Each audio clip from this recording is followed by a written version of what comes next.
महाराज जी, आपके चरणों में कोटि कोटि प्रणाम। महाराज जी, आपकी कृपा से जब इस अधम जी पर कृपा हुई, तब से जीवन में बहुत सकारात्मक परिवर्तन आया और बहुत आनंद की अनुभूति हो रही है। मेरे सभी प्रश्नों का उत्तर मेरे बिना पूछे ही मिल जाता है। फिर भी महाराज जी, मन में एक प्रश्न है कि जैसे मनुष्य शरीर की अवस्थाएं होती हैं, जैसे जन्म, बचपन, किशोरावस्था, युवावस्था, फिर बुढ़ापा, तो क्या ऐसे ही भगवत प्राप्ति को भी अवस्था मतलब इसको प्राप्ति के लिए अवस्थाएं होती हैं, आंतरिक स्थितियां आती हैं? हाँ, थोड़ा ये जैसे हम स्वप्न से जग गए, पर स्वप्न कोई सुखद या भयावह रहा तो जगने पर भी उसका प्रभाव रहता नहीं रहता। अच्छा रहा तो सोच सोच करके जग गए हैं, मानते हैं वो झूठा था, पर फिर भी उसका आनंद रहता है ना।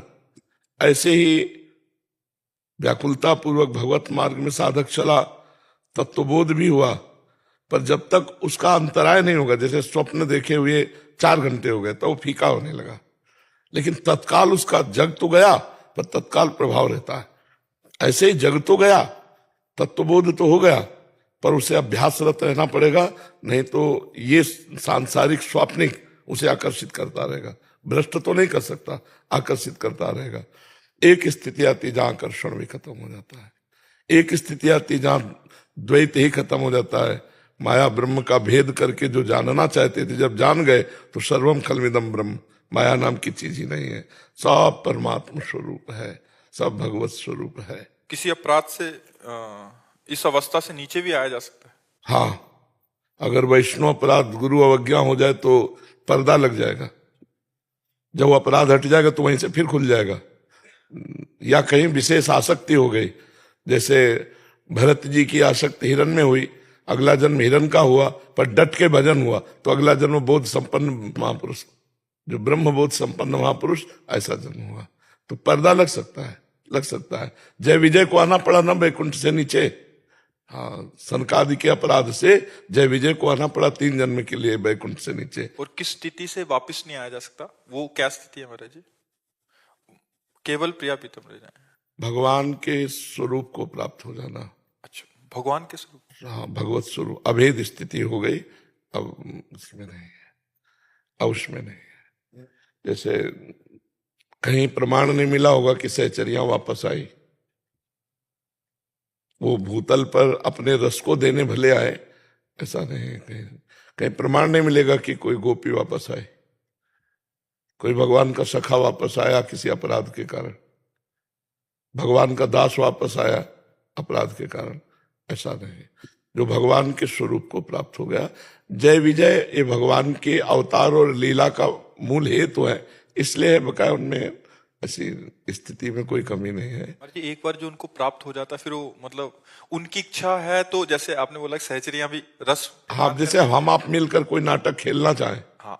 तो वो संसारी नहीं जान पाएंगे, लेकिन हम आप में पता है कि हमारी बातचीत होकर के हम खेल खेल रहे हैं। ठीक। वैसे जय विजय और भगवान का खेल हुआ, वो रावण कुंभकर्ण बने और सिया राम जी बने, और लीला हुई। लीला विस्तार की। हाँ, बस लीला विस्तार है। तो बकाया कोई स्थिति में कमी, ये जो 5 भाव है, शांत, दास्य, सख्य, वात्सल्य, कांता, इनमें कोई फर्क नहीं। और महाराज जी, वैसे ही ज्ञान मार्ग में भी वापिस हो सकता है? हाँ, ज्ञान मार्ग में भी 8 भूमिकाएं हैं।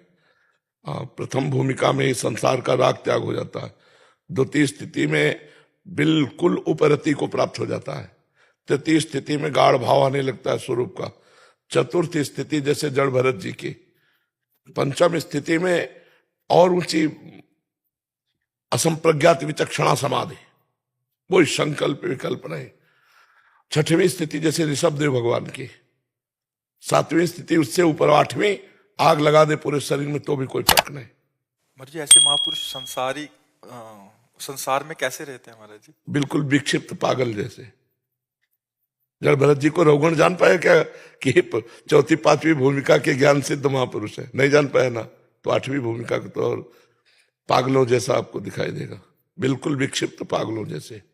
उनसे समाज का कल्याण होता है महाराज जी? जीव 2 प्रकार के होते हैं, एक आचार्य कोटि के होते हैं, एक होते हैं अवधूत कोटि के। जो अवधूत कोटि के होते हैं उनसे नहीं, अमंगल ही हो जाता है। उनको पागल जान करके मारा, उनका अपमान किया, उनके अवहेलना की, तो उनके पुण्य नष्ट हो गए।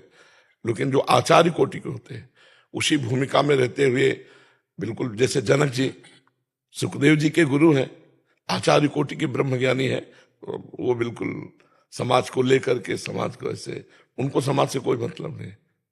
हाँ, अपना प्रारब्धवशात जो सुख दुख आया शरीर का निरपेक्ष होकर भोग रहे, उससे कोई मतलब वो अपनी स्थिति में गाढ़ है महाराज जी। आड़ है। पर उनके द्वारा अगर उनको छेड़ दिया, उनका अपमान कर दिया, तो शक्तियां आपको नष्ट कर देंगी।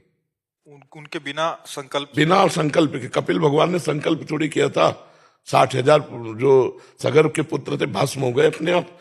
जब उन्होंने देखा कि घोड़ा उनके आश्रम में बंधा है, उद्दंडता करने लगे कि मुनि ने ही घोड़ा चुराया है। तो बस जब वो शोरगुल हुआ तो आंख खुली तो देखा वो भस्म हो गए। उन्होंने संकल्प थोड़ी किया था। साधु की जो भागवतिक शक्तियां होती वही नष्ट कर देती उसे। साधु अवज्ञा तुरंत भवानी, कर कल्याण अखिल के हानि।